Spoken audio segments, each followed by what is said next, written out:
My daughter said her best Christmas gift would be my disappearance. On Christmas night, my daughter opened the card I had handed her, glanced at the $6,000 check inside and said, "The best gift you could give this family would be to disappear before New Year's." No one laughed. My son-in-law looked down. My grandson stopped chewing. My granddaughter whispered, "Mom." Lauren pushed the check back across the table as if it insulted her. She thought I would do what I had done for 14 years, swallow the humiliation, pay the next bill, and pretend we were still a family.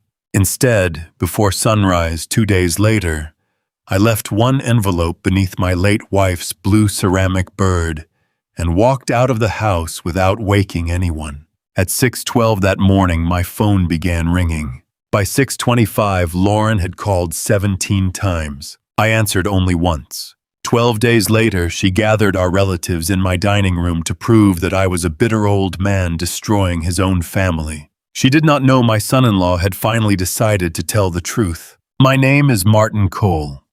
I was 66 that winter, a retired maintenance supervisor for the public school district in Maple Grove, Minnesota. I had spent 37 years keeping boilers running, gym lights, working lockers, opening, and old buildings safe for children who never knew my name. I liked that kind of work. A building told you when something was wrong. A pipe knocked. A bearing squealed. A circuit tripped. Problems gave warnings. People were harder. People could smile while they loosened every bolt holding your life together. The dining room that Christmas looked like a photograph from one of those catalogs my wife Rose used to leave on the coffee table. Pine garland ran along the mantel. White lights glowed in the windows. Snow had gathered in smooth banks outside, turning the street quiet and blue under the lamps. Lauren had set out Rose's red and gold china, the set we used only on holidays. A glazed ham sat in the center of the table beside scalloped potatoes, green beans, dinner rolls, and a cranberry dish nobody touched. Rose's framed picture stood on the sideboard. She had been gone 6 years, but on holidays I still caught myself waiting for her to come through the kitchen door, carrying something warm, telling everyone to move because the gravy was ready. That night I had wanted to do something generous in her memory. Lauren had called me 2 weeks earlier from the parking lot, behind the home decor store, where she worked as an assistant manager. Her voice had shaken. "Dad, please don't judge me. I'm not judging you. Our cards are almost maxed out." Derek's truck needed a transmission. The kids' winter activities hit at the same time. I got behind.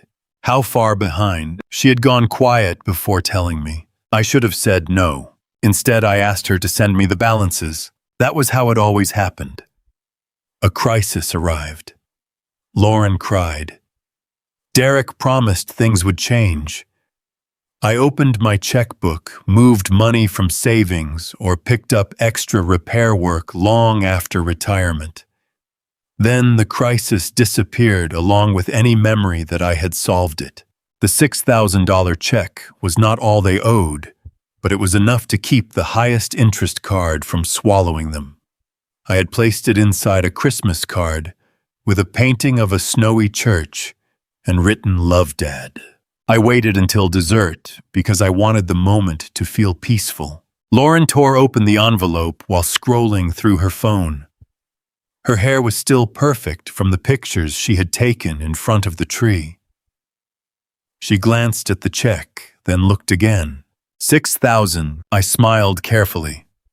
It should take care of most of the card you mentioned. Most? The word landed strangely. Derek's fork paused over his pie.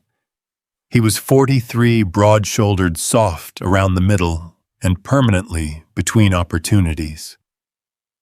Over the years, those opportunities had included selling outdoor kitchens, delivering appliances, managing a car wash, and starting an online sports memorabilia business that lasted 11 weeks.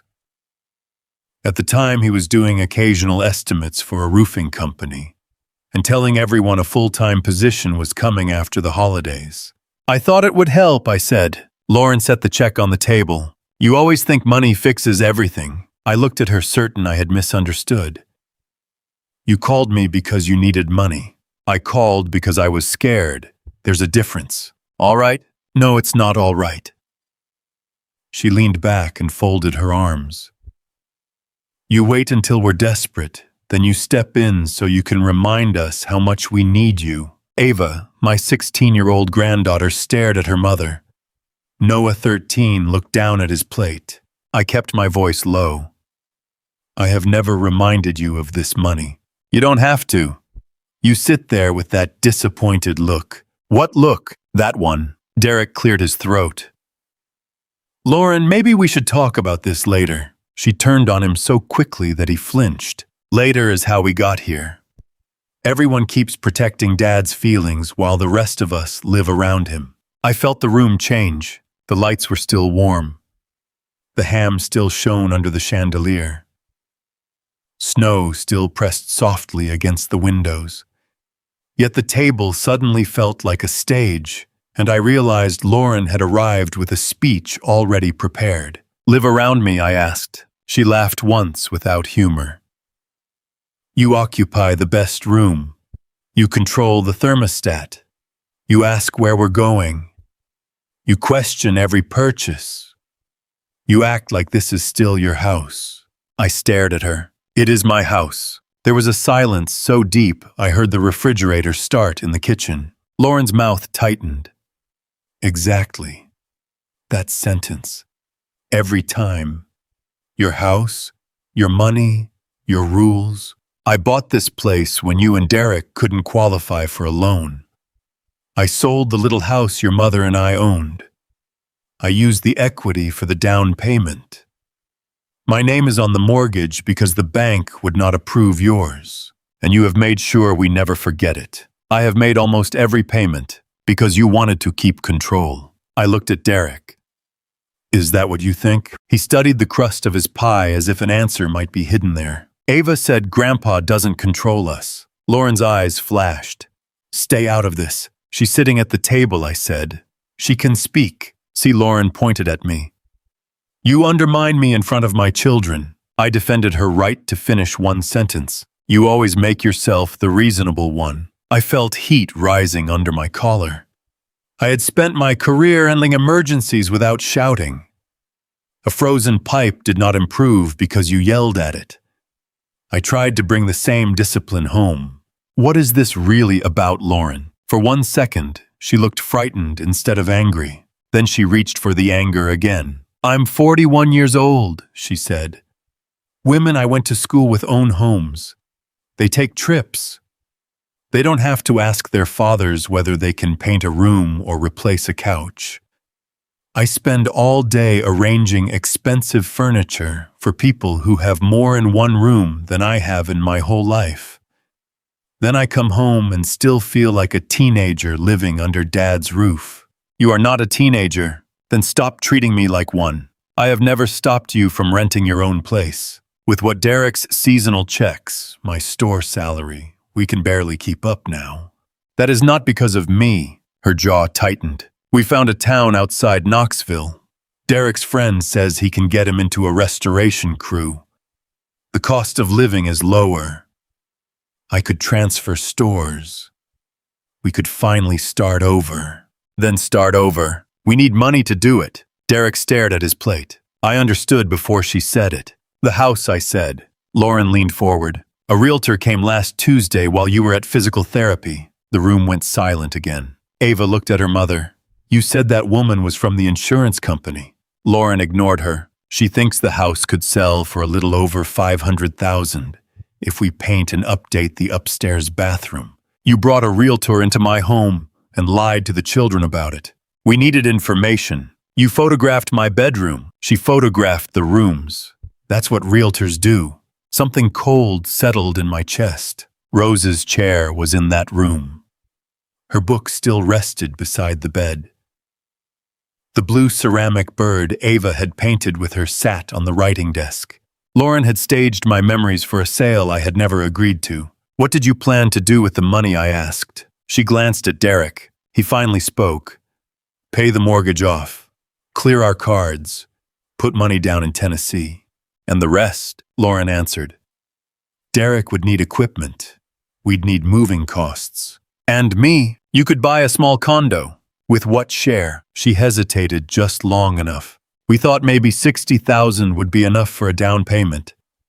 You have your pension. I looked at her. She had divided the sale proceeds in her head, reserved most of them for herself, and assigned me a smaller life using my own retirement.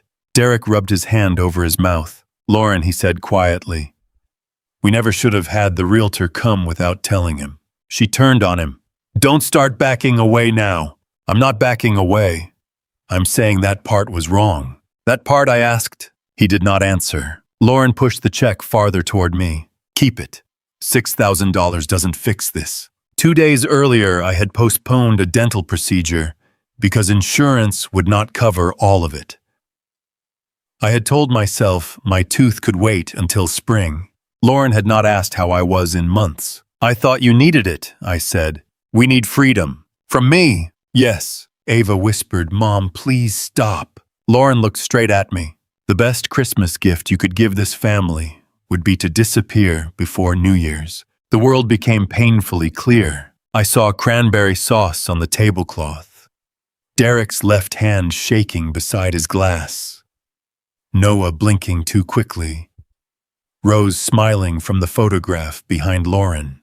Disappear, I repeated. You know what I mean. No, say it clearly. Lauren's voice dropped. We cannot build a future while every decision still has to include you. Sometimes I think we would all breathe easier if you just weren't part of the equation anymore. Lauren, Derek said. She did not look at him. He needs to hear it. For years, I had imagined Rose standing behind every act of patience. Rose would want peace. Rose would tell me not to lose my daughter. Rose would remind me family was complicated. But Rose had also spent her final healthy years cleaning up crises Lauren and Derek created. I had used my wife's kindness to defend everyone except the woman herself and me. I stood and picked up the check. Ava rose halfway. Grandpa, I need a minute. Lauren gave a dry laugh. Of course. Walk away. I went into the kitchen. Bright ceiling lights replaced the warm dining room glow. Dirty bowls filled the sink. Lauren's phone stand still faced the counter where she had filmed the ham for social media. I ran cold water over my hands. The door swung open behind me. Don't turn this into one of your silent punishments, Lauren said. I haven't punished anyone. You get quiet. Then everyone has to feel sorry for you. You told your father to disappear on Christmas. I said it badly. You said it exactly the way you meant it. She put 2 plates into the sink too hard. They struck each other but did not break. Do you know how humiliating it is to owe someone for your whole adult life? I never asked you to owe me. You didn't have to. Everything goes through you. Mortgage, utilities, repairs. Every time we make a mistake, you appear with money and that look on your face. What look? Like you knew we would fail. There it was not only greed, but shame. Lauren was ashamed of her job, her debt, her husband's unemployment, and the fact that friends her age had lives she thought looked more complete. Instead of facing those choices, she had turned the person keeping her afloat into the reason she was drowning. When the electric account was in your name, I said we received shut-off notices. That was years ago. It happened in March. Derek's check was late. Derek did not have a check in March. She looked away. This is what I mean. You remember everything because I paid for it. You chose to. Yes. Then stop acting like a victim. That hurt more than the sentence at the table because part of it was true. I had chosen every rescue, every late-night transfer, every repair, every promise that I would handle it. I had called it love. They had learned to call it normal. I'm going to my room, I said. She moved in front of the doorway. We need a decision. You have one. The house is not for sale. Her face changed. The anger dropped, revealing panic. Dad, don't do this. If Tennessee falls through, Derek may lose the only real opportunity he has had in years. Then Derek should take the job before asking me to finance the move. He needs equipment. He needs employment. You have never respected him. I have paid his truck repair, his dental bill, and 2 failed business debts. Respect is not the missing resource in Derek's life. She caught my sleeve. Please, don't turn one bad night into a war. I looked at her hand until she let go. You brought a realtor into my bedroom. You decided how to divide my home. You planned where I would live. Then you told me your future improves when I disappear. This did not begin tonight, Lauren. Tonight is only when you finally said it, where I could hear. For the first time, she had no answer. I walked down the hall to my bedroom and closed the door. Not slammed. Closed. There is a difference. A slammed door asks to be heard. A closed door simply decides who is allowed inside. I left the lamp off. The room was lit by snow light and the red glow of the digital clock. Rose's side of the bed had remained mostly untouched for 6 years. I had changed the sheets, of course. I had replaced the mattress. But her little table still held the hand cream she used, a paperback with a grocery receipt marking page 114, and the blue ceramic bird Ava had painted with her when she was 9. Rose loved birds. She said they understood the difference between a home and a cage. At the time, I thought it was just one of her gentle sayings. That night, I understood. I sat in the chair by the window and listened to my family move through the house. Cabinet doors opened. Water ran. Derek told Noah to take the trash out.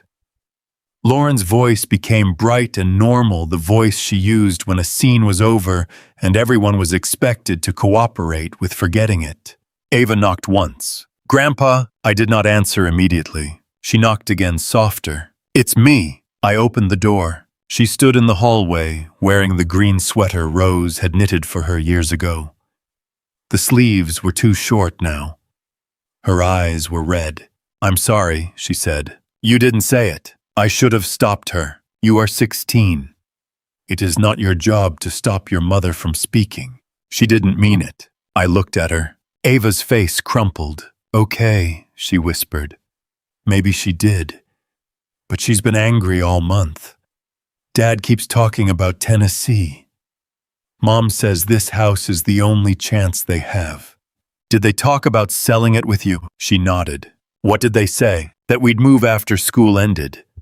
Then last week, Mom said maybe sooner.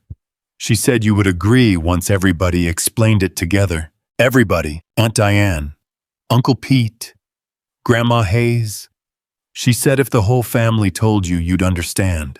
A pressure built behind my eyes. Not tears, something harder. They had planned an intervention before I even knew there was a decision to make. Ava twisted the cuff of her sweater. She said you could live near us later. Later. She said Tennessee is cheaper. I'm sure it is. Grandpa, I don't want you to think Noah and I don't. We love you. I know. It was the first thing anyone had said that night that reached me without needing to be examined. I put my arms around her. She held on tightly. Rose used to say children know where the truth is buried even when adults keep changing the map. Ava knew. Go to bed, I said. You have had enough adult trouble for one night. What are you going to do? I don't know yet. That was true, but something in my voice made her step back and study me. You look different. How? I don't know. She glanced toward the stairs, then lowered her voice. Mom has been using the family tablet to message Dad because his phone screen is broken. Sometimes her messages pop up when I'm doing homework. Ava, I'm not spying, I swear. But I saw one. I waited. She wrote, once he signs, we can list in January. He always caves when I cry. The words entered the room and stayed there. Ava pulled out her phone. I took a screenshot because it made me feel weird. I didn't know if I should show you. She held the screen toward me. There it was. A message from Lauren to Derek sent 4 days before Christmas. Derek Realtor says 500 easy if we stage it right. Lauren dad will fight for 5 minutes, then act hurt. Derek, what if he says no? Lauren, he always caves when I cry. Once he signs, we can list in January. Derek and his room. Lauren, condo. Assisted place. Whatever. We cannot keep building our lives around one old man. Below that, Derek had reacted with a thumbs up. I read it twice. Not because I did not understand. Because some betrayals are so plain that your mind searches for complexity to make them less ugly. There was none. Ava took back the phone. I'm sorry. Send that to me. Her eyes widened. Mom will know. Not tonight. Send it. She did. My phone chimed. Thank you. Are you going to show her? Not tonight. Ava stared at me for another second. Grandpa. Yes. Please don't disappear. I touched her cheek. I am not going to die, sweetheart. That's not what I meant. I know. After she left, I locked the door and sat down again. The screenshot glowed on my phone. Condo. Assisted place. Whatever. One old man. I thought of all the mornings I had driven Ava to school because Lauren opened the store early. All the afternoons I had sat in folding chairs at Noah's basketball games because Derek forgot the schedule. All the dinners I had cooked when everyone else was tired. All the small repairs, packed lunches, snow-shoveled walks, and emergency pickups that never appeared on a bank statement. I had not merely paid for their life, I had helped carry it. And in Lauren's private plan, I was not her father. I was an obstacle with a signature. At 11:30, the house went quiet. At midnight, snowplows scraped along the street. At 1, I opened the closet and pulled down the gray metal document box Rose had labeled House in black marker. We had bought the Maple Grove place 14 years earlier. Lauren and Derek had been renting a duplex near Brooklyn Park. Ava was 2. Noah had not been born. Derek had lost a warehouse job after too many absences. Their landlord gave them a notice after 3 missed payments. Lauren arrived at our old bungalow on a Tuesday morning carrying Ava and a grocery bag full of documents. She cried at our kitchen table while Rose made tea. We just need somebody to co-sign, she said. The lender had already said no. Their credit was damaged. Their income was unstable. The down payment they claimed to have saved had gone toward Derek's pickup. Rose and I had planned to stay in our bungalow forever. It was small, but it was ours. The mortgage was nearly gone. I had built shelves in every room and planted a lilac bush outside the kitchen window for Rose. Then Lauren said Ava might have nowhere safe to sleep. Within 3 months, we sold the bungalow and bought the larger house in Maple Grove. The bank would not put Lauren or Derek on the loan. Their debt and work history made them too risky. The closing officer listed me as sole borrower and sole owner. Rose and I moved into the downstairs bedroom. Lauren's family took the 3 rooms upstairs.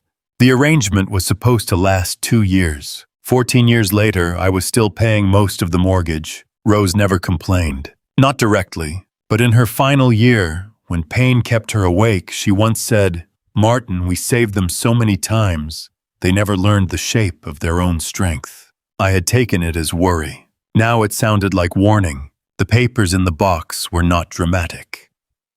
Closing statement. Insurance records. Tax notices. Receipts for major repairs. The kind of ordinary documents nobody wants to read until the day they matter. My name appeared again and again. Martin E. Cole, owner. Borrower, responsible party. Lauren's name appeared only on an emergency contact form and one utility account I had later moved back into my name. I found the latest mortgage statement. Balance $38,416.72. For years, that number had felt like a hill I would finish climbing slowly. That night, it looked like a door with a price on it. My pension account held enough to pay it without endangering me. I had savings besides. I lived modestly. My truck was 9 years old. My clothes came from the same 2 stores. Rose and I had never been extravagant. I could clear the loan. Then the house would be free of the bank, and I would be free to decide what happened inside it. At 2:15, I made a list, not of what Lauren owed me, of what I needed to do. Confirm ownership, learn the proper way to require them to move, protect Ava and Noah from being used as weapons, pay off the mortgage, go somewhere before I lost my nerve. The last item surprised me. Go somewhere. Rose and I had once planned a trip to San Diego. She wanted to see the Pacific, visit Balboa Park, and sit at a restaurant where she could eat fish tacos with the ocean in front of her. We postponed it when Lauren needed help with a daycare deposit. Then again when Derek's truck was repossessed. Then Rose got sick. We never went. I opened the drawer of her table and found the postcard she had kept for years. It showed a sunset over La Jolla Cove. On the back, in Rose's handwriting, were 5 words. Someday, just us, promise. I pressed the card to my chest. I'm late, I whispered. But I'm listening. The postcard brought back a night from Rose's final winter that I had spent 6 years refusing to examine. She had just come home from chemotherapy. Her skin looked gray beneath the yellow knit cap Ava had chosen for her. I helped her into the recliner and covered her knees with the quilt her mother made. Lauren arrived 20 minutes later with a stack of mail and a problem. There was always a problem. That one was a medical bill from Noah's emergency room visit, and a notice that Derek's truck payment was overdue.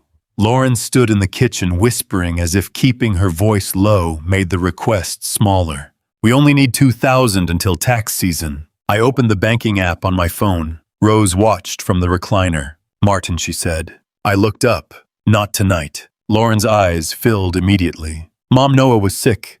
We didn't plan this. I know. Rose's voice was weak but steady. That doesn't mean your father has to solve it before he has even taken off his coat. Lauren stared at her as if illness had made her cruel. What are we supposed to do? Call the hospital. Ask about a payment plan. Sell something. Derek can take extra shifts. He already works hard. Rose looked toward the driveway where Derek's truck had been parked since noon. Then he can work steadily. I remember the silence after that. Lauren began crying. Not loudly. She sat at the kitchen table, covered her face, and said she was tired of being treated like a failure. I did what I always did. I transferred the money. Rose did not argue. She simply turned her face toward the window. Later, after Lauren left, I helped Rose into bed. You made her feel safe, I said. Isn't that what parents are supposed to do? Rose closed her eyes. Safe from what? From losing the truck. From a collection account. From one more thing falling apart. No, Martin. You made her safe from the feeling that her choices have weight. I had become defensive. She has children. So did we. We had help. Sometimes. Not every time. Not before we tried. I adjusted her blanket because I did not want to answer. Rose opened her eyes again. I am not asking you to stop loving her. I am asking you to stop making love the reason neither of you has to change. At the time, I thought pain and medication had made her impatient. The next morning, she apologized for being sharp. I accepted the apology too quickly because it allowed me to ignore the warning. That was my pattern with Rose near the end. She saw something clearly, I softened it, and then time carried us forward before we could return to the subject. There had been other moments. The community college semester Lauren abandoned after 6 weeks because her supervisor changed her schedule. The used car I replaced after she drove without oil until the engine seized. The wedding reception Rose and I paid for because Lauren said canceling would humiliate her in front of Derek's family. Each decision had an explanation. Each explanation sounded temporary. No single rescue looked like a life. Together they became one. I had often wondered when Lauren changed. That night with the postcard in my hand, I asked a harder question. When had I made changing unnecessary? It would have been convenient to place every fault on my daughter and son-in-law. Lauren had said the cruel words. Derek had measured the garage and approved the plan. Their greed belonged to them. But the system around them had my fingerprints on it. Every time Lauren panicked, I moved faster than she did. Every time Derek failed, I protected the children from the immediate cost, and accidentally protected Derek too. Every time Rose suggested we step back, I said, just this once. 14 years were built from just this once. Understanding that did not make Lauren's plan acceptable. It did something more useful. It showed me that removing one check, one house, or one inheritance would not be enough. I had to stop performing the role that made their behavior possible. The decision ahead was not simply whether they would leave my property. It was whether I could survive being called heartless without rushing back to prove I had a heart. That frightened me more than the paperwork. I placed the postcard beside the mortgage statement. Rose had not wanted me to win a fight against our daughter. She had wanted both of us to become adults in the same family. Lauren had refused for years. So had I, in a different way. That night, I finally stopped pretending patience and avoidance were the same virtue. I slept for perhaps 40 minutes. At 7, the smell of coffee woke me. I dressed and went downstairs. Lauren stood at the kitchen island, wearing leggings and a long gray cardigan. Her face was composed. Derek sat at the table looking at his phone. The children were still asleep. My $6,000 check lay beside the sugar bowl.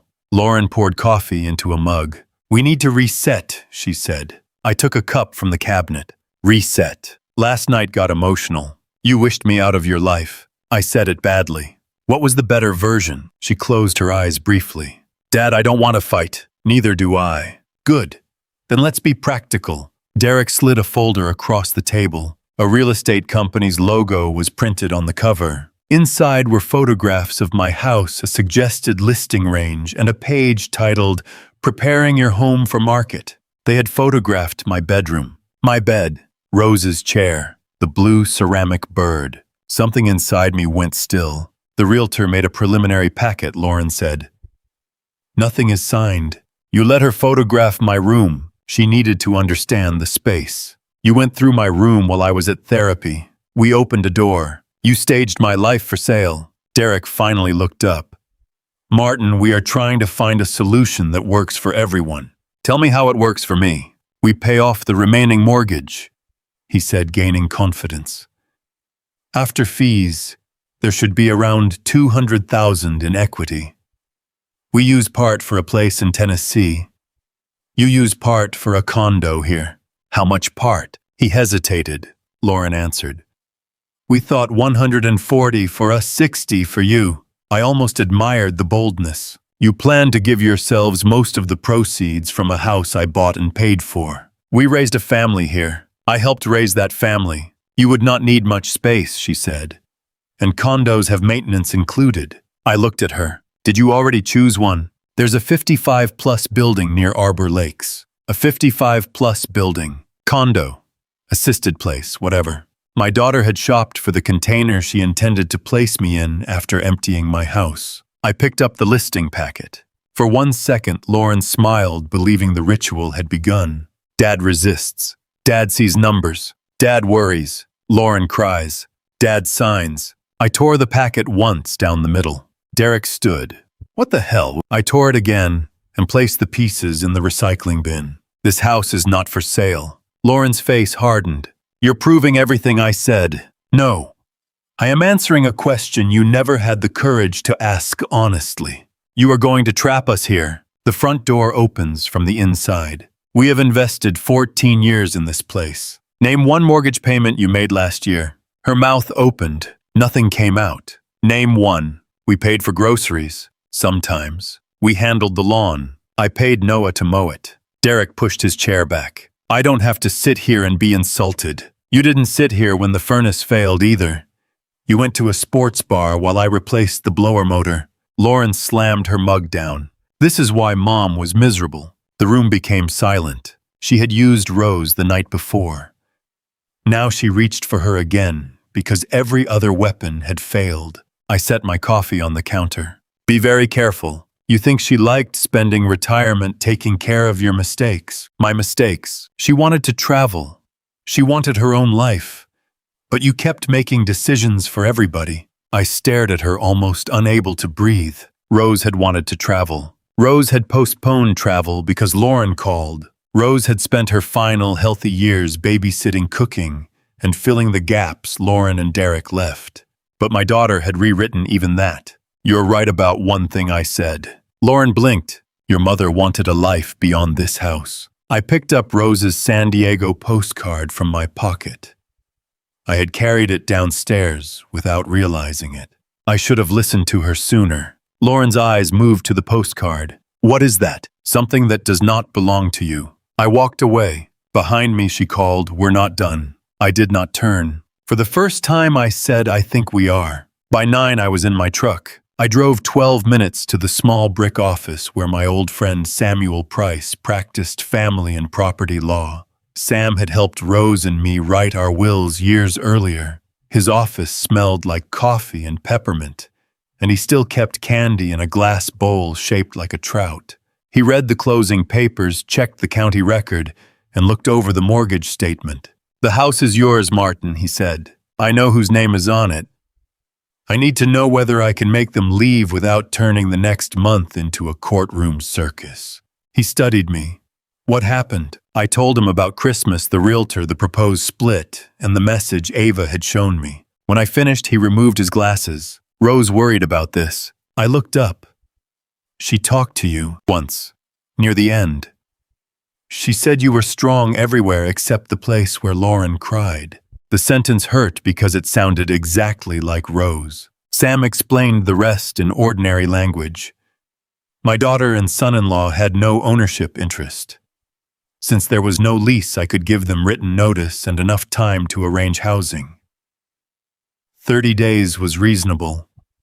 If they refused, there were formal steps, but he hoped it would never reach that point. I don't want police at the door," I said.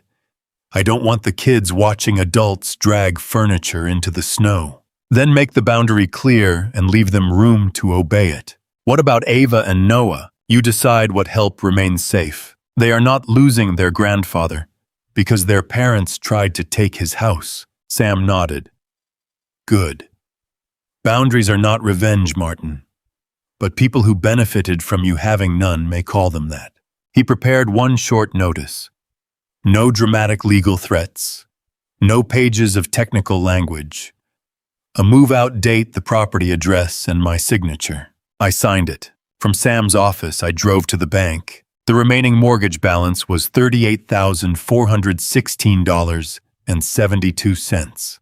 I had enough in savings to clear it and still live securely. My hand rested on the authorization form. For years, I had saved for emergencies.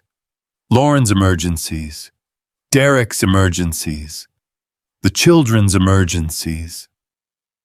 I had postponed my own dental work 2 days earlier because spending money on myself still felt irresponsible. Then I thought of Rose's San Diego postcard and Lauren's private message. "He always caves when I cry." I signed. The loan officer transferred the money and printed a receipt showing a zero balance pending final processing. "Congratulations," she said. "That is a major accomplishment." I folded the paper. It did not feel like winning a house. It felt like buying back the right to decide what happened to my own life. In the parking lot, I found Rose's old postcard in my wallet. La Jolla Cove glowed beneath a painted sunset. On the back, she had written 5 words. "Someday, just us, promise." I opened the airline app and booked a direct flight to San Diego for Friday morning. 12 nights. A modest hotel near Ocean Beach. Nothing elaborate. For the first time in decades, the first question I asked was not who needed me, it was what I wanted. At home, the driveway held Derek's truck and Lauren's SUV. I entered through the garage. Voices stopped in the living room. Lauren met me in the hallway. Diane called.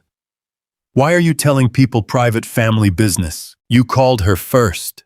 "That was different. Because you expected her to pressure me." Derek stood beside the fireplace with his hands in his pockets. "Martin," he said, "maybe we all need to cool down. Did you know the realtor photographed my bedroom?" He looked at Lauren, then back at me. "Yes." "Did you think that was right?" His answer took too long. "Number." Lauren turned toward him. You were there. I know. You measured the garage. I know that too. A crack had appeared between them, small but visible. Lauren faced me again. Do not make him pretend he wasn't part of this. I'm not asking him to pretend.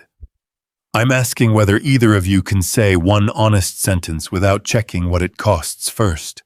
Derek looked at the floor. We went too far with the realtor, he said. Lauren laughed sharply.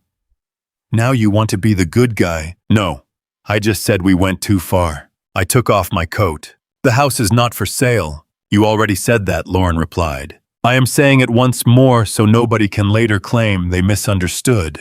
Her eyes narrowed. What did you do today? I walked past her. That is no longer a question you are entitled to have answered. Behind me, Derek said, Lauren, leave him alone tonight. She told him to shut up. I kept walking, but I remembered the sound of his voice. It was not courage yet. It was the first sign that cowardice had begun to cost him something. For the next 2 days, the house became a place of doors. Lauren shut cabinets hard enough to make glasses tremble. Derek took phone calls in the garage. Ava and Noah moved quietly, listening before they entered any room. I began packing without announcing it.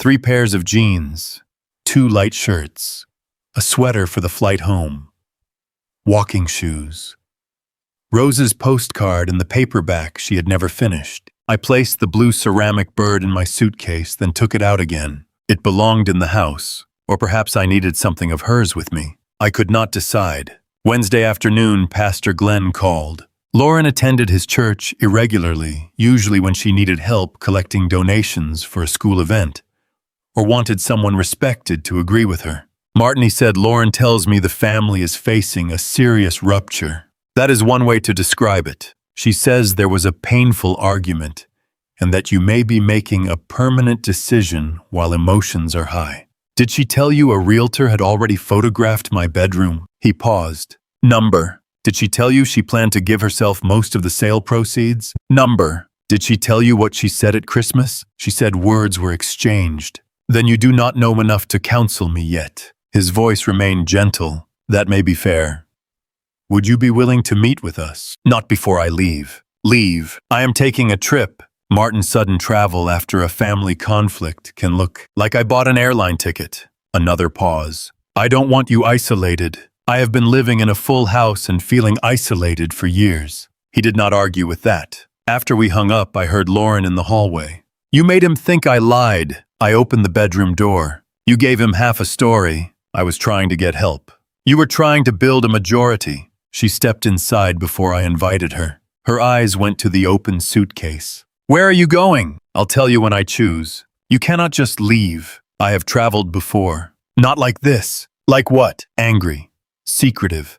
Making decisions nobody understands. I understand them. Her face tightened, then softened deliberately. Dad, please. She sat on the edge of Rose's chair. That bothered me more than it should have. We are scared, she said.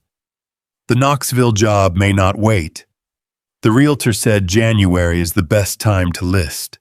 Derek finally has a chance to do something he is good at. Has he received an offer? His friend said it was almost certain, so no. She pressed her lips together. I hate this job, she said. I hate smiling at customers who spend $3,000 on a table while I wonder whether my card will be declined buying groceries. I hate seeing women I grew up with post pictures from houses they own. I hate that every time something breaks here, you fix it before Derek can even try. Derek usually leaves because you make him feel useless. No, Lauren. I cover the result after he chooses uselessness. Tears rose in her eyes. I am your daughter. Yes. Doesn't that mean anything? It means I love you. It does not mean you own what I built. Her tears fell. For a moment, every old instinct in me woke at once. Sit beside her. Offer a compromise. Promise we would revisit the sale in spring. Find a smaller amount. Make the crying stop. I gripped the edge of the dresser. Lauren watched me. She knew the moment was close. Then footsteps stopped outside the room. Derek stood in the hallway holding a printed page. I got an interview, he said. Lauren wiped her face. For Tennessee, number North Pines Senior Living, maintenance. Her expression changed. You applied here. This morning. We are leaving. We might not be. You said the restoration company was the plan. My friend said maybe. He still hasn't told me the pay. So now you're giving up? Derek looked at me, then back at his wife. No. I'm trying to have an income before we ask somebody else to finance another plan. Lauren stood. This is because of him. It's because the landlord application asks what I make. What landlord application? The townhouse Diane sent. You talked to Diane without me. I asked about a place to live. You are acting like the notice is real. Derek's voice was quiet. It is real. Lauren walked out of the room. A door slammed upstairs. Derek remained in the hallway. I should have done this years ago, he said. I did not praise him. One application did not erase 14 years. But I also did not mock him. Yes, I said. You should have. He nodded once and left. That evening, the five of us ate reheated Christmas food in near silence. Lauren did not come downstairs. Derek sat at one end of the table. Ava and Noah sat across from me.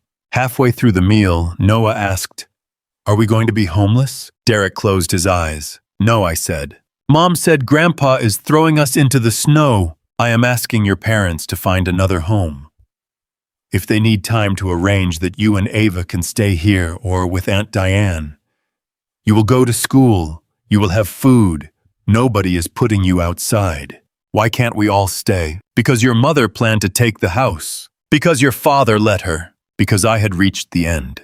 None of those answers belonged on a 13-year-old's plate. Because the adults in this house have problems they can no longer solve by pretending I said." Noah pushed a piece of ham around his plate. "Is it because Mom said she wanted you gone? It is because many things happened before and after that sentence." Derek looked at his son. "Your grandpa is not doing this because of you." It was the first useful thing he had said to the children all week. Ava asked, "Are you really leaving on a trip?" "Yes." "Where?" "San Diego." Her eyes widened.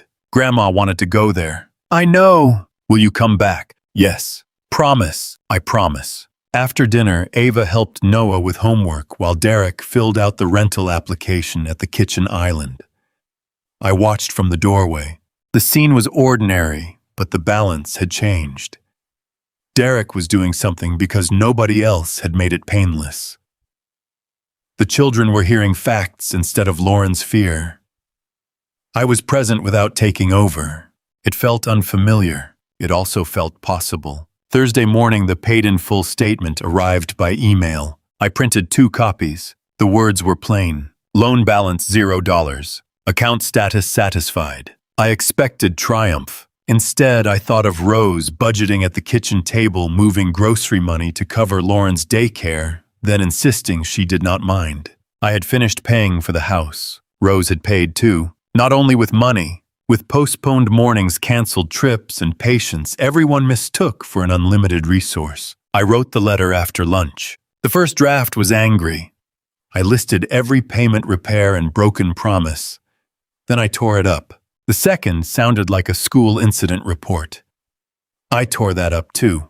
The third was the truth. Lauren and Derek. On Christmas night, Lauren said the best gift I could give this family would be to disappear before New Year's. I am not disappearing from life. I am stepping out of the role you assigned me. The mortgage on this house is now paid in full. The home belongs to me alone, as it has since the day Rose and I sold our bungalow to keep your family from losing its housing. You have 30 days to find another place. Ava and Noah will not be punished for choices they did not make. If they need to remain temporarily to finish the school term, I will discuss that directly and calmly.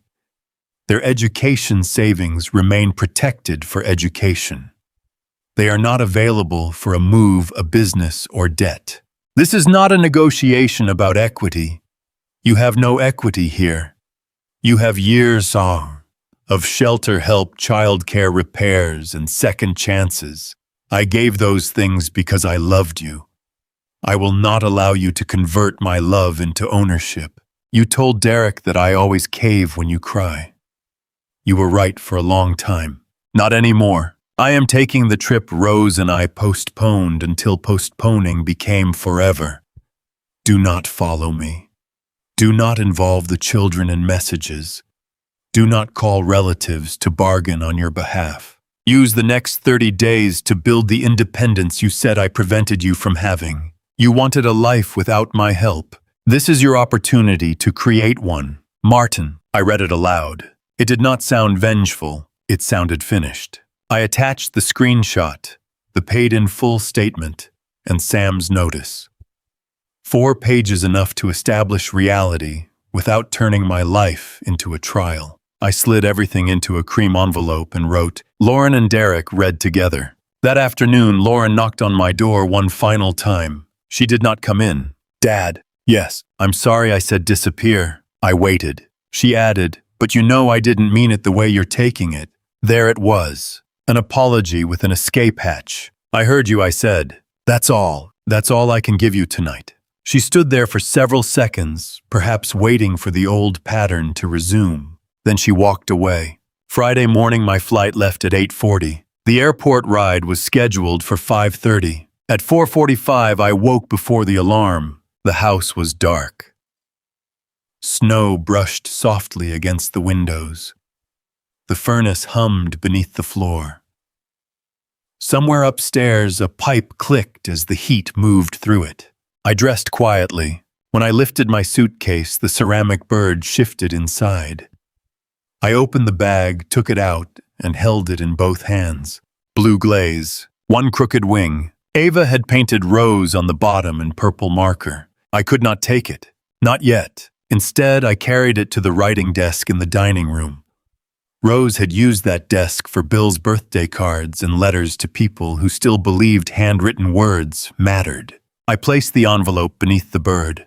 It covered one corner, but the words Lauren and Derek remained visible. Then I did something I had not planned. I removed the $6,000 check from my wallet. I had carried it since Christmas night. I tore it once, then again, and placed the pieces inside the envelope. Not to punish them. To remind myself that the rescue had ended. I stood in the dining room. The table had been cleared, but a faint ring from a wine glass marked the cloth. Rose's picture watched from the sideboard. The Christmas tree lights were off. Without them, the ornaments looked dull and ordinary. For 14 years, I had believed this room proved I had kept the family together. Now I saw something else. A room cannot hold people together when respect has already left. I went upstairs. Ava's door was slightly open. Light from a nightlight spilled into the hall. I wanted to wake her. I wanted to explain where I was going, promise I would return, tell her none of this was her fault. But Lauren would hear. The goodbye would become another argument. I wrote Ava a text instead and scheduled it to send after my plane departed. I love you and Noah. I am safe. This is between adults. You are not responsible for fixing it. I will contact you when I am ready. Keep being kind, but do not let anyone use your kindness against you. At the bottom of the stairs, I paused. My bedroom door stood open. The room looked strangely peaceful with the suitcase gone. Rose's chair by the window. Her book on the table. The dent in the rug where her jewelry box used to sit. I touched the doorframe. Come with me, I whispered. I did not know whether I meant Rose courage or the man I had been before everyone's needs became my identity. The ride arrived on time. The driver was a woman named Keisha, who kept the heat high and listened to an early morning gospel station. She loaded my suitcase before I could object. Airport, she asked. Yes. Vacation. Yes. Good. Everybody should run away from Minnesota at least once in January. It's still December. Cold like this, the calendar is lying. I laughed. It was small but real. As we pulled away, I looked back at the house. One upstairs light came on. Lauren's room. For a second, I thought the front door might open. She might run into the snow. She might call my name. Nothing happened. The house disappeared behind a line of bare trees. Keisha asked, You okay back there? I'm getting there. At the airport, I checked my bag, passed through security, and found the gate while the sky outside changed from black to dark blue. Families gathered around charging stations. Children slept across chairs. Couples argued quietly over coffee. Travelers carried neck pillows, gift bags, and the specific exhaustion of holiday movement. I sat near the window. At 6:12, my phone rang. Lauren. She had found the envelope. I watched the name flash until the call ended. It rang again. Then Derek. Then Lauren. Messages began appearing. Call me now. You cannot do this. Where are you? Dad, this is insane. You are scaring the kids. The last one nearly pulled me in. I opened Ava's contact, then stopped. My scheduled message would reach her after takeoff. She knew I was safe. Lauren was using the children exactly as I had asked her not to. The phone rang again. I answered. Lauren's voice came so loudly, I had to pull the phone from my ear. Where are you? At the airport. What airport? The one near us. Don't be smart. Where are you going? San Diego. There was a stunned pause. You're taking a vacation while throwing your family out. I am taking the trip your mother and I never took. This is not about Mom. You made it about her twice. Dad, listen to me. You are emotional. You are not thinking clearly. I paid off the mortgage. I saw. You read the message I printed. Another pause. Ava had no right to show you that. The confirmation hurt more than denial would have. Do not blame Ava. She went through my private messages. They appeared on the family tablet you told her to use for homework. She betrayed me. No. She refused to help you betray me. Lauren began to cry. Not loudly. The controlled crying she had used since childhood. The kind that left space for the listener to rush in and rescue her. Dad, please come home. Number. We can fix this. What part? All of it? The house. Tennessee. Christmas. I was angry. You were organized. That message was just talk. You brought a realtor into my bedroom. We made a mistake. You made a plan. We're your family. So was I. The words silenced her. Around me, an announcement called passengers for a flight to Denver. A toddler laughed near the window. Coffee machines hissed at the cafe. Life kept moving, Lauren whispered. Where are we supposed to go? For 14 years, I answered that question for you. This time you will. You have no idea how hard things are. I know exactly how hard they are. I have been paying for them. You're enjoying this. Number. I looked at the runway where a plane gathered speed and lifted into the pale morning. I am grieving what I kept pretending we were. Then why do you sound so calm? Because the decision is over. Derek took the phone. Martin, be reasonable. I have been reasonable since Ava was 2. 30 days is not enough. It is enough to find a rental. Our credit is terrible. I know. We need a co-signer. Number. Martin. Number. He lowered his voice. What about the kids? If Ava and Noah need to stay while you arrange housing, they can. You and Lauren cannot use them to remain. You would split up the family. I am offering stability to the children. You are the adults who plan to sell their grandfather's home. He cursed under his breath. Then Lauren had the phone again. You chose a building over your daughter. No. I chose my life over being consumed by hers. Mom would hate this. I closed my eyes. For 6 years, Rose's memory had been a room everyone entered wearing their own version of her. That ended too. You do not get to use your mother as a key to every locked door. I heard Lauren inhale sharply. Goodbye, I said. Dad. I ended the call. Then I powered off the phone. My hands shook afterward. Before I could power the phone off, a voicemail notification appeared from Noah. He almost never called me. He sent short texts with no punctuation or knocked on my door when he wanted help with a science project. I listened. Grandpa, it's me. Mom said you left because you hate living with us and that you don't care where we go. Ava says that's not true. I don't know who is right. Please don't be mad at me. I didn't know about the house. The message ended with several seconds of breathing, then a click. For one dangerous moment, the gate, the airplane, and the postcard stopped mattering. I imagined Noah sitting on the stairs in the dark, holding his phone with both hands. I imagined Ava trying to protect him while their parents argued over the envelope downstairs. The old solution arrived immediately. Go home, calm everybody, postpone the trip, give them more time, handle the children the rental, the shame the holiday, and the consequences in whatever order caused the least noise. I stood so quickly my coffee tipped against the lid. A woman across from me looked up. For nearly a minute I watched the departures screen and considered walking back through security. Then I noticed what the old solution required. It required me to believe I was the only adult capable of protecting Ava and Noah. Diane lived 12 minutes from the house. Sam knew what I had planned. Derek was their father, even if he had spent years avoiding the full weight of that job. Going home would not merely comfort the children. It would teach Lauren that frightening them was still the fastest way to move me. I called Diane. She answered in a sleepy voice. Martin, what time is it? Early.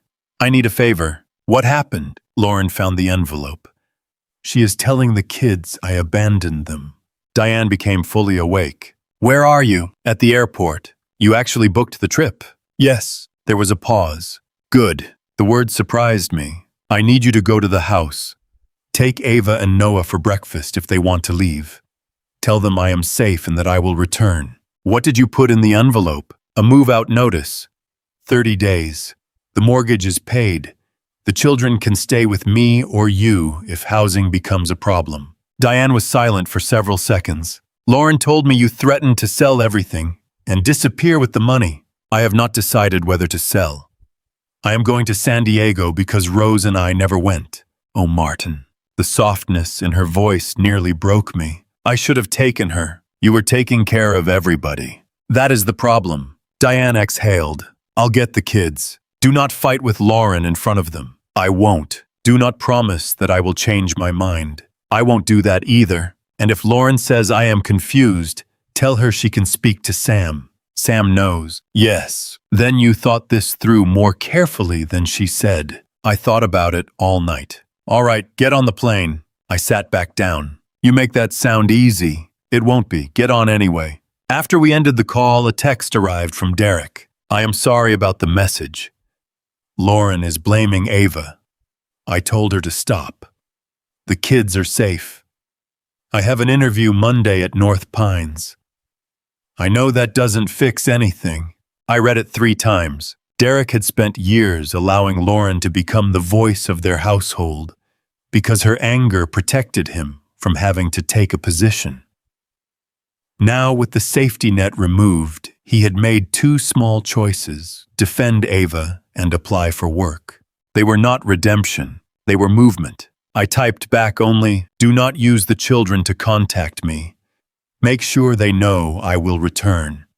Go to the interview. His reply came quickly. I will. Then another message appeared from Lauren. Diane is on her way. How many people did you plan this with? I did not answer. A few minutes later, Ava sent a text. Aunt Diane called. I told Noah you love us. Have a safe flight. Grandma would be happy you're going. I pressed the phone against my leg and closed my eyes. My granddaughter had given me the permission I had been trying to manufacture from Rose's memory, but I did not need permission from the dead or the living. That was another habit I had to break. Across the gate, a father was kneeling in front of a boy about Noah's age. The boy looked frightened. The father pointed toward the airplane, said something I could not hear, and squeezed his shoulder. Then the boy nodded and stood. Being a parent did not mean removing every frightening departure. Sometimes it meant making sure the child knew you would return. I recorded a short voice message for Noah. I am not mad at you.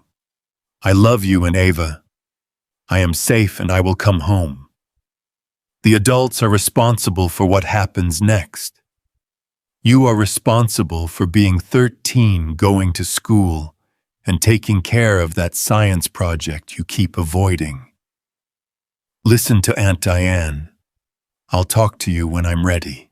I sent it. Only then did I power off the phone. The screen went black. My family still existed on the other side of it. Their problems still existed. But for the first time, silence did not mean I had stopped loving them. It meant I had stopped allowing every alarm to become my command. Courage is not the absence of shaking. Sometimes courage is doing the thing while every old habit begs you to take it back. The gate agent announced boarding. I stood. A man in front of me wore a sweatshirt that said, "Pacific Coast or Bust." A little girl behind me carried a stuffed dolphin. Through the glass, dawn had turned the runway silver. When my boarding group was called, I scanned my pass and walked into the jet bridge. At the aircraft door, a flight attendant smiled. "Good morning. Good morning. Heading somewhere special." I thought of Rose's postcard. "Yes," I said. "About 6 years late." I found my window seat buckled in and watched Minnesota slide past as the plane taxied. Snow-covered roofs, frozen lakes, roads I had driven thousands of times. Somewhere among them stood a house with a blue ceramic bird holding down 4 pages of truth. The engines rose. The plane accelerated. When the wheels left the ground, I did not feel as though I had abandoned my family. I felt as though I had finally stopped abandoning myself. The flight lasted a little over 3 hours, but it crossed more than distance. By the time we descended over Southern California, snow had become blue water, brown hills, tiled roofs, and sunlight so bright I had to shade my eyes against the window. The first thing I noticed when the cabin door opened was the air. It carried warmth without heaviness, salt without cold, and something green I could not name. Travelers around me began removing coats. I stood in the aisle holding mine over one arm, feeling overdressed and slightly foolish. Rose would have loved that. She always laughed when I packed for every possible weather emergency. At baggage claim, I turned on my phone only long enough to text Sam that I had arrived safely. 37 missed calls, 22 messages, 4 voicemails from Diane, 2 from a number I recognized as Derek's mother. I did not open any of them. I sent the scheduled message to Ava and Noah, then powered the phone off again. The hotel shuttle dropped me near Ocean Beach shortly after noon. The hotel was modest, faded shell patterns in the carpet, a slow elevator, and a narrow balcony with one metal chair.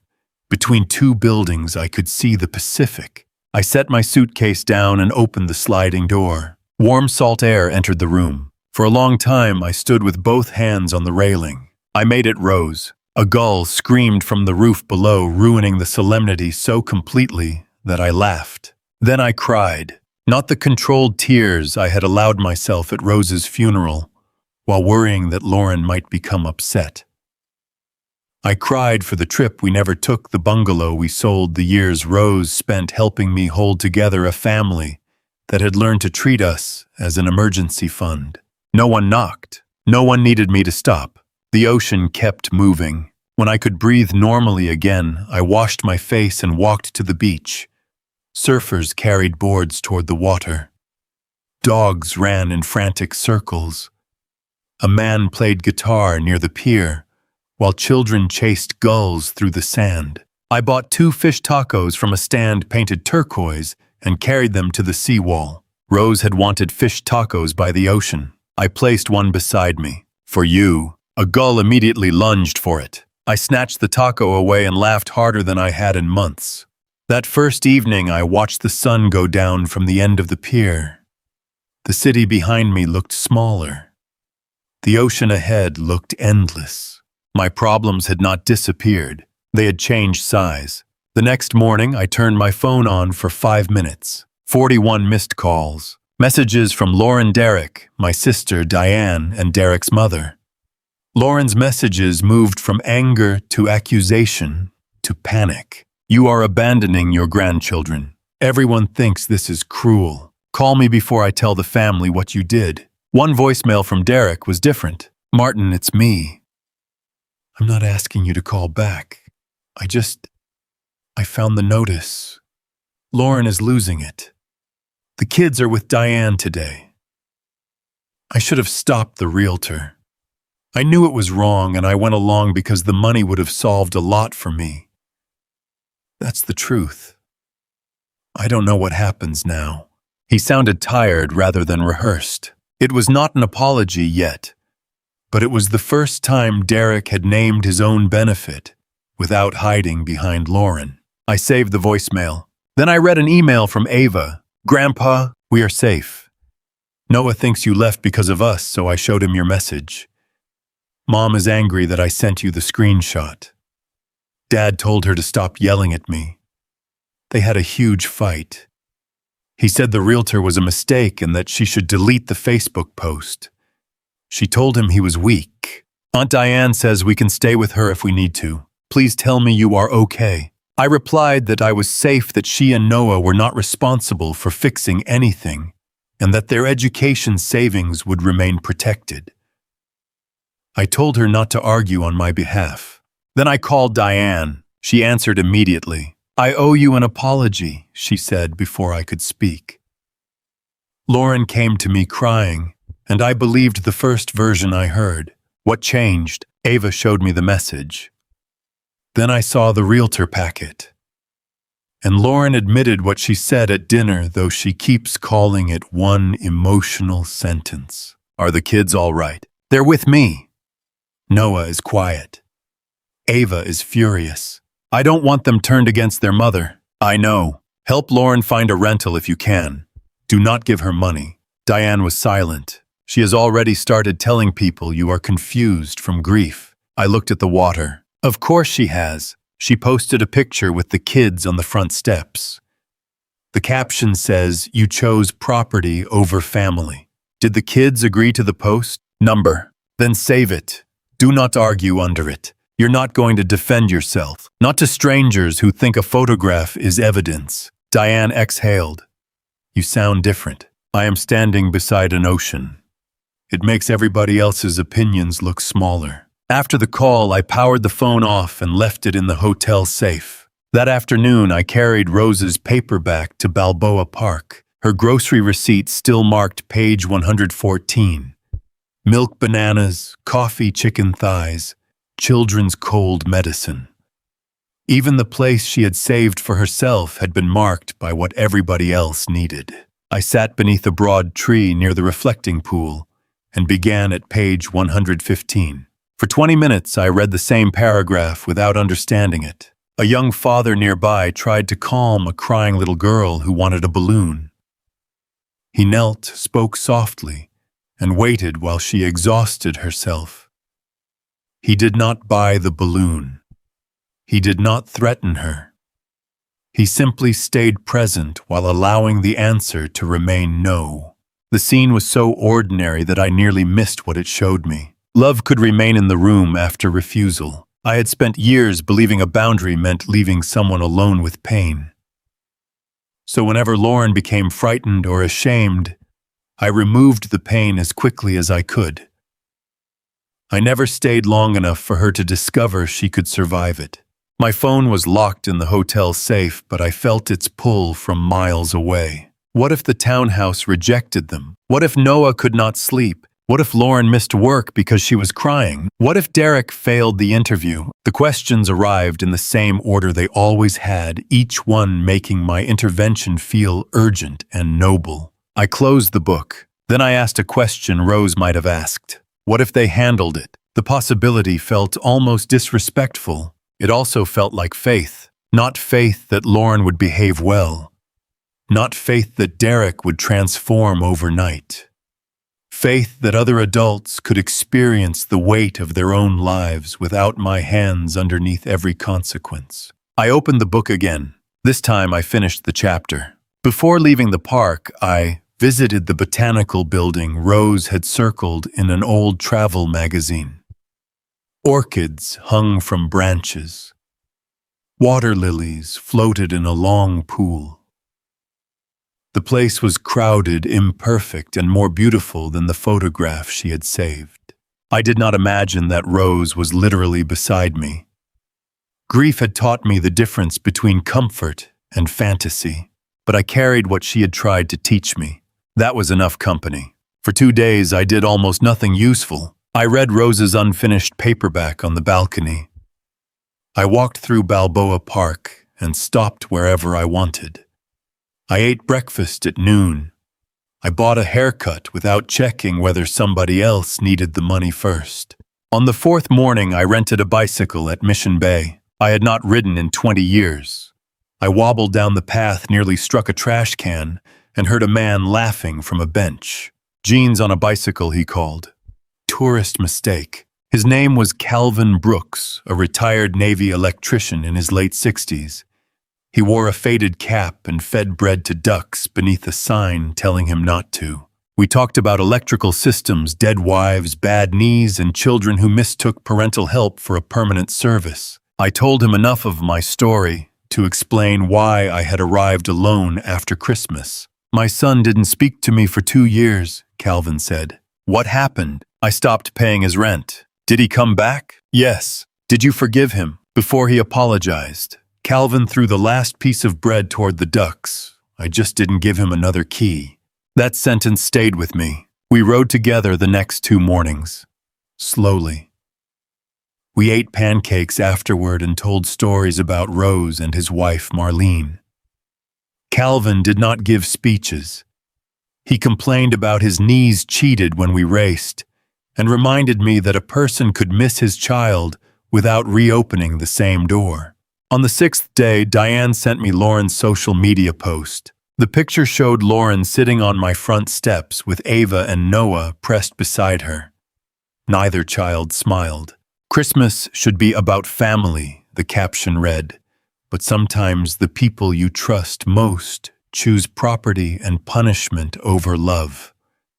My children may lose the only home they have ever known because one person would rather control us than see us grow." The comments were exactly what Lauren wanted. "Stay strong, Mama. How can a grandfather do that? Some people care more about money than blood." My first instinct was to publish everything, the message, the realtor packet, the mortgage record. Then I looked at Ava's face. Lauren had used her children as scenery. I would not answer by turning them into evidence. I closed the post. That afternoon, Derek sent a second voicemail. "I got the maintenance job at North Pines Senior Living. Full-time. Benefits after 90 days. I should have taken work like this years ago instead of waiting for the big break. I'm telling you because, I don't know. Maybe because I've spent a long time letting Lauren say the hard things while I benefited from them. I'm not proud of it." In the background, I heard a door close. Then his voice dropped. "She's planning a family meeting for the day you come back. Pastor Glenn, my mom, Diane. She says if everybody tells you this is wrong, you'll change your mind." I told her I won't lie for her. She said I already have. The message ended. There it was, the seed of a choice. Derek had not become a good man in 1 week. He had simply begun to see that remaining passive was also a decision. I saved that voicemail too. The rest of the trip passed without a list of achievements. I saw La Jolla Cove because Rose had kept its postcard. I stood above the water while seals slept on rocks below and read her 5 words again. "Someday just us, promise." I kept half of it, I whispered. "I'm sorry it took so long." On my final evening, I ate fish tacos at a table facing the sunset.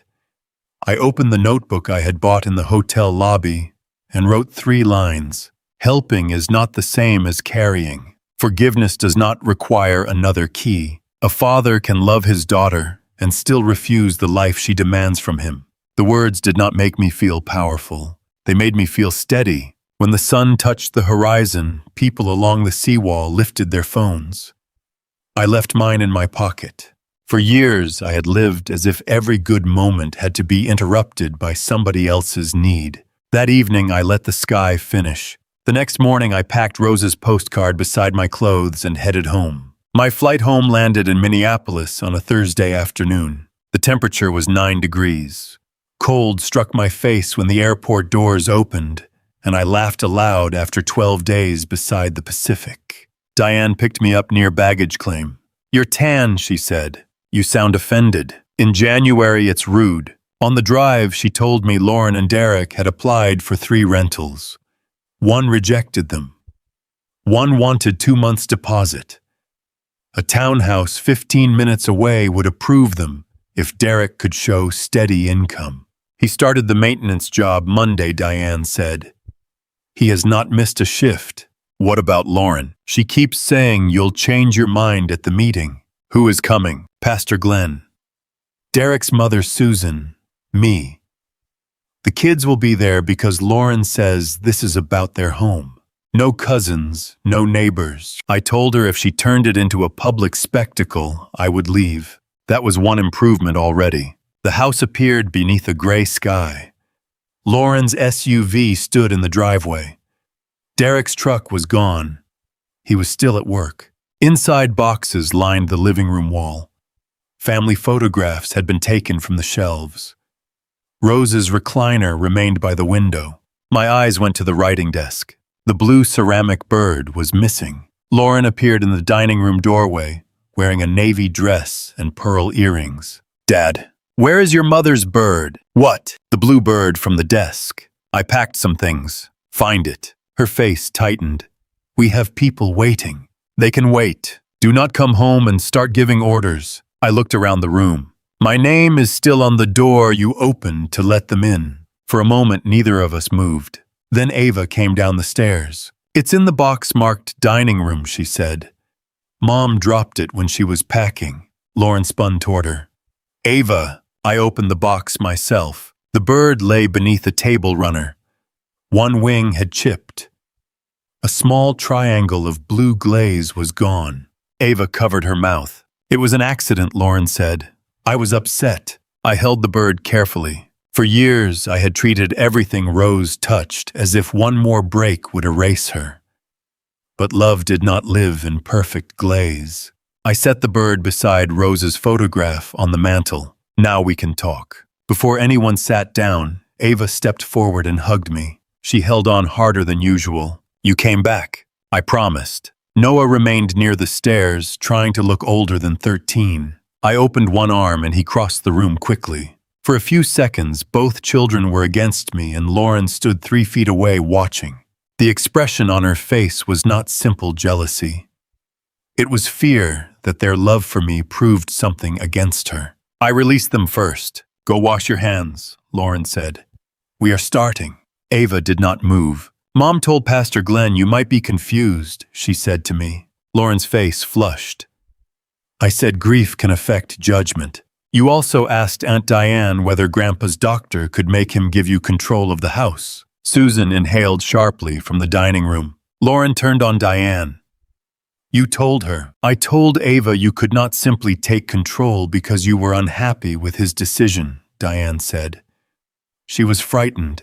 I looked at Lauren. Did you call my doctor? Number. Did you consider it? I was scared. You vanished, shut off your phone, and emptied savings into the mortgage. I paid my debt with my money and took a scheduled flight. You were not acting like yourself. That is true, I said. I stopped acting like the version of me you could predict. Diane touched my arm. There is something else. Derek signed the townhouse application yesterday. He listed his new job and agreed to the higher deposit. Lauren looked toward the front window. He had no right to submit it without me. It has both your names, Diane said. You signed the first page last week when you thought it was only a backup. Lauren folded her arms. We are not moving until this meeting is over. That sentence explains the meeting better than anything else I said. Pastor Glenn appeared in the doorway. Perhaps we should sit. Yes, I said. Now everyone understands what is actually being decided. The dining room table held 6 adults and 2 children, Lauren, Susan, Pastor Glenn, Diane, me, Ova, and Noah. Derek's chair remained empty. Lauren sat at the head of the table. My old chair. I let her keep it. She began in a soft voice. Thank you for coming. Dad has made several sudden decisions since Christmas. He paid off the mortgage, left the state, shut off his phone, and gave us 30 days to leave. I'm worried grief and isolation are affecting his judgment. Pastor Glenn turned to me. Martin, this is meant to be a safe conversation. Was Christmas safe? Lauren closed her eyes. There. That is what I mean. He keeps returning to one sentence said in anger. One sentence I said after a realtor had already photographed my bedroom. Susan looked at Lauren. You told me Martin invited her. I said he knew we were considering options. No, Ava said. Lauren's head snapped toward her. Ava swallowed but continued. You told us she was from the insurance company. Ava, this is an adult conversation. You used my picture in your post. That made me part of it. Pastor Glenn looked uncomfortable. Lauren did the children agree to that post. I was asking for support. You were asking strangers to judge him, Diane said. Lauren ignored her and looked at me. Dad, nobody is denying mistakes were made. But making 2 children lose their home is not a proportionate response. Ava and Noah have a safe place with Diane. I offered to let them remain here temporarily if they preferred. I am not removing them because of choices they did not make. Susan leaned forward. But separating them from their parents. I am not separating anyone. Lauren and Derek found a townhouse. Derek found steady work. The children chose Diane's guest room until the school term ends because they are tired of being used in arguments. Noah stared at the table, then said quietly, That's true. Lauren's face hardened. You have turned my children against me, No, Ava said. You told us Grandpa wanted us homeless. Then Dad showed us the rental application and said that wasn't true. The room shifted. Derek showed you, Lauren asked. Ava nodded. Pastor Glenn folded his hands. Martin, what would repair look like to you? Honesty. Lauren gave a bitter laugh. He means obedience. I reached into my coat and placed one page on the table. The screenshot. I did not bring mortgage receipts, repair invoices, or 14 years of canceled plans. I had no desire to turn my life into an accounting presentation. Pastor Glenn read the message first. He always caves when I cry. Once he signs, we can list in January. Condo. Assisted place, whatever. We cannot keep building our lives around one old man. He passed it to Susan. Her face changed. Lauren, it was private frustration. Was it true, I asked. She looked at me. We were desperate. You were organized. That house was our only chance. No. It was the easiest chance because someone else had paid for it. Tears gathered in her eyes. Do you have any idea what it feels like to be 41 and still living under your father's name? I walk into work and women younger than me are buying second homes. Derek keeps promising the next job will change everything. My friends ask when we're finally moving. Every room in that house reminded me that I failed. For the first time, she had said the fear beneath the anger. I answered quietly. I know you were ashamed, but you tried to cure your shame by taking my security. I thought there was enough for everyone. You assigned yourself most of it. You have a pension, and you have a job. She wiped her face. There. No matter what I say, you make me sound selfish. I did not write the message. Susan read it again. Derek told me Rose promised you the house. I looked at Lauren. Did you tell her that? Mom always wanted family to be secure. That is not an answer. Diane spoke. Rose told me she was afraid Martin would give Lauren the house because he couldn't stand to disappoint her. She said there would be nothing left of him but receipts. Lauren stared at her. You're lying. I wish I were. The front door opened. Derek entered wearing dark maintenance pants with the North Pines logo above one pocket. Grease marked his sleeve. He looked exhausted. Lauren sat straighter. Finally, he removed his coat and entered the dining room. Pastor Glenn summarized the conversation. Derek listened without interrupting. When the pastor mentioned the screenshot, Derek rubbed both hands over his face. Susan spoke first. Did Martin ever promise you the house? Number. Lauren turned toward him. Rose did. Derek looked at her. No, she didn't. You don't know what she told me. You told me she did. I wanted to believe it. Lauren's voice sharpened. Do not act innocent now. I'm not innocent. He sat beside her but did not reach for her hand. I went through Martin's garage. I measured where I'd put equipment. I let the realtor photograph his room. I did all of that because I wanted the money. Susan closed her eyes. Derek looked at me. I was wrong. Lauren laughed through her tears. So now you get to become honest. because he scared you into taking a maintenance job. No, I took the job because the notice scared me. I'm being honest because I'm tired of hearing you say, this was all for the kids. Her face went still. Watch yourself. I have been watching myself for 12 days. Derek. He looked around the table, then back at me. I need to say one more thing. Lauren rose halfway from her chair. Don't. That single word changed the room. Derek's face drained of color, but he continued. In November, after the realtor left, Martin's name came up because the mortgage still had years on it. Lauren said if he refused to sign, we could wait. No one moved. He swallowed. She said men in his family don't live long. She said the house would come to her eventually, so we only had to be patient. Susan whispered, "Oh my God." Ava's hand found Noah's beneath the table. Lauren stood. I did not say I wanted him dead. Derek looked at her. You built the whole plan around it. That is not the same. No, I said. It is only quieter. The sentence was simple. No speech followed it. Lauren looked from face to face, searching for someone willing to carry her out of the moment. Nobody did. She picked up her purse. This family has always needed someone to blame. Do not put that on the children, I said. She stopped at the doorway. I hope you are happy. I am not. You got what you wanted. I wanted a daughter who saw me as her father, not a deadline. Her face crumpled. You still have a daughter. I have a daughter I love. Whether I ever have one I can trust again depends on what you do after tonight. She left. The front door slammed. Her SUV started and disappeared down the street. For several seconds, the only sound was the furnace moving air through the vents. Derek stared at the wet ring Lauren's glass had left on the table. I'll be out by the date, he said.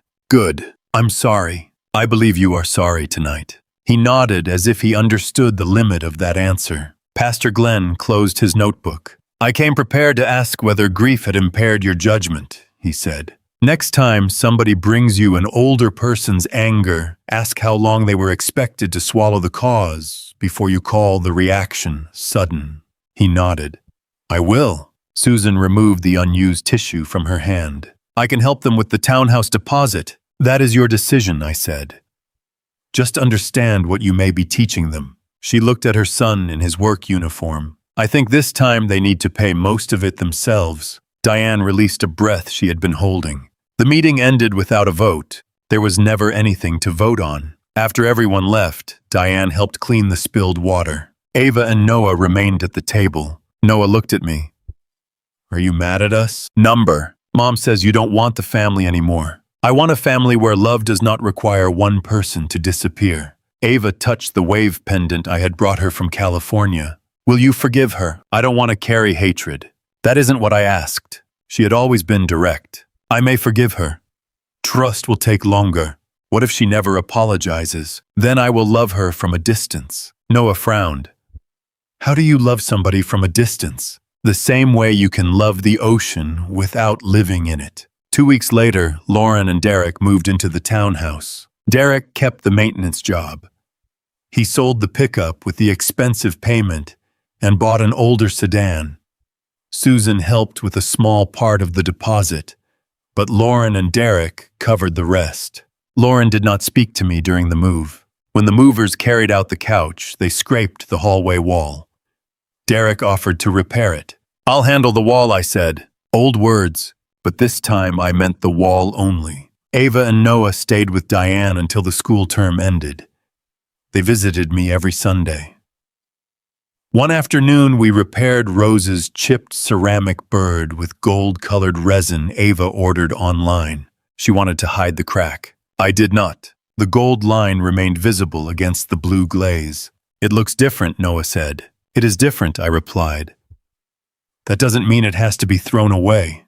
By spring, the house felt too large. Not lonely, large. I decided to sell it. When Lauren heard, she told Diane that my decision proved Tennessee had been possible all along. I did not answer. Refusing to sell under pressure did not obligate me to keep the house forever. The point was never the building. The point was that the choice belonged to me. I sold it to a young couple with 2 children and bought a smaller 2-bedroom townhome near a lake. One room was mine. The other was for invited guests, not permanent emergencies. On my first night there, I ate soup from a folding table because the dining set had not arrived. The rooms echoed. For a few minutes, the quiet frightened me. I had spent so long hearing footsteps, overhead doors, closing televisions playing, and somebody calling my name that silence felt like evidence I had made a mistake. Then I opened the balcony door. The lake was dark beyond the railing. A few porch lights reflected on the water. No one was angry in the next room. No unpaid bill waited beneath a cereal box. No adult was listening for the moment my guilt became useful. I hung the Ocean Beach print above the table and placed Rose's repaired bird beneath it. The next Sunday, Ava and Noah helped assemble the guest room bed. Noah put one rail on backward. Ava laughed until he threatened to quit. I handed him the instructions and let him fix it, instead of taking the wrench from his hand. When the bed finally stood straight, Noah stepped back and said, "We did it. Not you fixed it. Not Grandpa handled it. We did it." It was a small sentence, but I heard the lesson Rose had tried to teach me. Helping someone did not require making their struggle disappear. Sometimes love meant standing close enough to help, while leaving the weight in the right hands. Ava and Noah's college savings remained protected. I told them I would pay schools directly when the time came. 5 months after the family meeting, a handwritten letter arrived from Lauren. "Dad, I have tried to write this without explaining myself. I thought your help meant I deserved to be rescued. When you stopped, I felt unloved. I can see now that I made love and rescue the same thing. I used Mom because I knew it would hurt you. I used the kids in that picture because people would sympathize with me. I blamed Ava because she showed you the truth. What I said about waiting for the house was cruel. Telling myself I meant inheritance and not your death was cowardly. Derek and I are in counseling. He is still working. I am paying down the cards myself. It is slow and I hate it, which probably means I should have done it years ago. I am sorry. Lauren, I read the letter twice. A real apology does not demand that the injured person deny the wound. It names what happened and accepts that repair may take time. I called her. We met for coffee at the diner Rose and I once visited every Saturday. Lauren wore her store uniform and looked tired. "Do you forgive me?" she asked. "I am working toward it." Her eyes filled. "But you still love me." "Yes. Can we be a family again?" "We are a family. The question is what kind? What do I have to do?" "Stop asking for a list. Be honest. Keep promises. Respect no. Let time show me who you are becoming." "That could take years." "Yes," she nodded. For once, she did not call the consequence cruel. The following Christmas, we gathered at Diane's house. Derek arrived late because a pipe had burst at the senior center and he stayed to help. Ava was applying to colleges. Noah had grown 3 inches. Lauren handed me a small box. Inside was a new blue ceramic bird with perfect wings. On the bottom, she had written, "For Dad." No cages. I carried it to the shelf where I had placed Rose's repaired bird beside her photograph. The old bird's gold line caught the Christmas lights. I set the new one next to it. "One is what happened," I said. "The other is what we are trying to become." Lauren looked at both birds. "Can they stay together?" "For tonight." It was not a promise of forever. It was honest. I once believed legacy meant leaving my daughter a house. Now I know a house is only walls, wiring, glass, and years of payments. It can shelter love, but it cannot create respect. Legacy is teaching your children that generosity is not permission to erase the giver. Help should be a bridge, not a permanent address. Forgiveness can be offered without returning the key. Lauren told me the best gift would be my disappearance, so I disappeared from the role of banker rescuer and silent target. Then I returned as her father, not the father she could control, but the father she would have to respect if she wanted him in her life. That Christmas did not destroy my family. It destroyed the lie that sacrifice without dignity was love. What grew afterward was smaller, slower, and finally real. So let me ask you this. If someone in your family